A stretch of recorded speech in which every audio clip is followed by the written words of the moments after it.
Merhaba arkadaşlar, kanalıma hoş geldiniz. Bugün sizlere ne göstereceğim?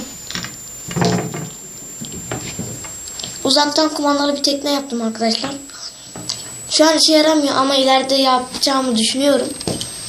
Bugün pipetten egzosunu yapacağız. Egzoz diyorum işte. Hava çıkış yerini yapacağız. Şöyle uç kutularından yapılmış.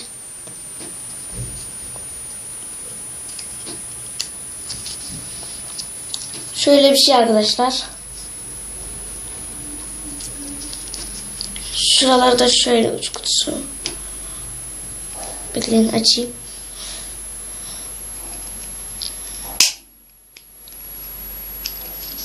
Şöyle bir şey. Komandası arkadaşlar bilgisayar soketlerinden yapılmış. Şöyle müzik aleti gibi ses çıkarıyor.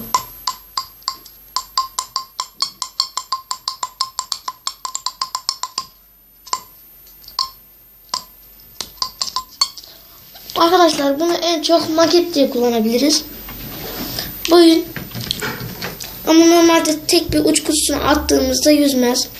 Ama bu böyle 3 tanesi birden yüzüyor arkadaşlar.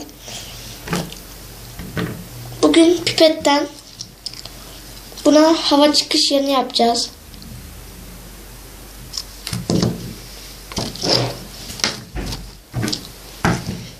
Bunun için makas, pipet, bant gerekiyor. İsterseniz siz arkadaşlar şu banttan kullanabilirsiniz.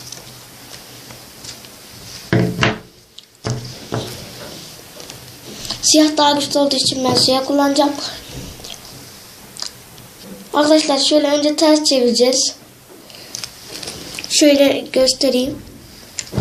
Şurada küçük bir hava çıkışı var. Küçük bir delik var. Bunu o deliğe bantlayacağız. Önce anteni bir şöyle yapalım. Önce şöyle başını alalım.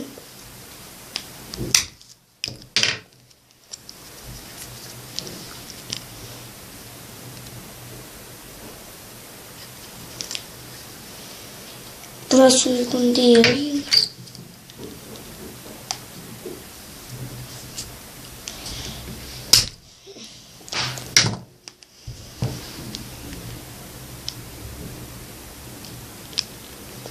Şöyle bakayım nasıl gözüküyor. Fena gözükmüyor. Arkadaşlar bu aslında maket.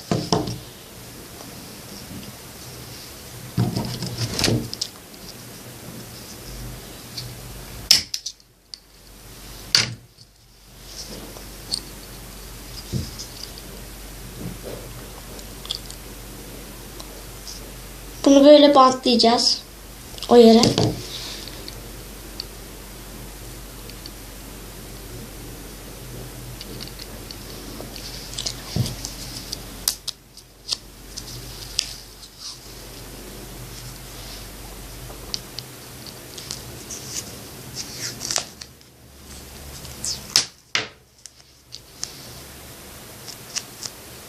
Arkadaşlar şöyle ben baş kısmını aldım.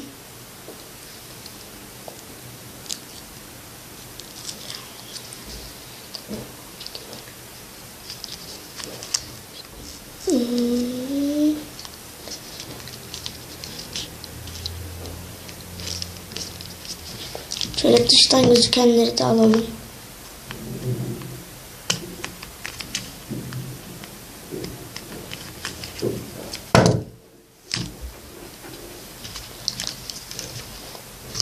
Anten takılmış.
Şöyle dıştan gözüken tarafı var mı?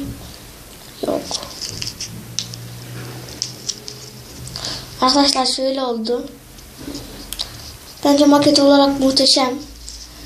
Tekneden çok jet ski'ye benziyor. İleride buna diğer bazı aksesuarlar da yaparız. Arkadaşlar şimdi bakalım. Pipet ekledik. Pipetin içeri su girip de doldurur mu? Doldurup batar mı yoksa yüzer mi? Deneyelim.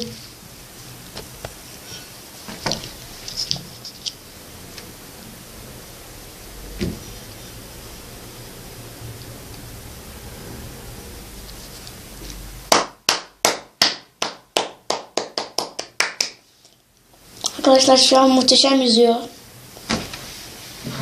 Ben aslında bunu ilk başta yapmadan önce pot olarak Türkçesini isterseniz tercümanlardan girebilirsiniz. Şöyle. Gözüküyor mu? Arkadaşlar su yok gibi gözüküyor ama bakın arkadaşlar. Su var. Şu kadar derinlikte. Ve teknemiz de şurada gözüküyor. Yüzüyor arkadaşlar.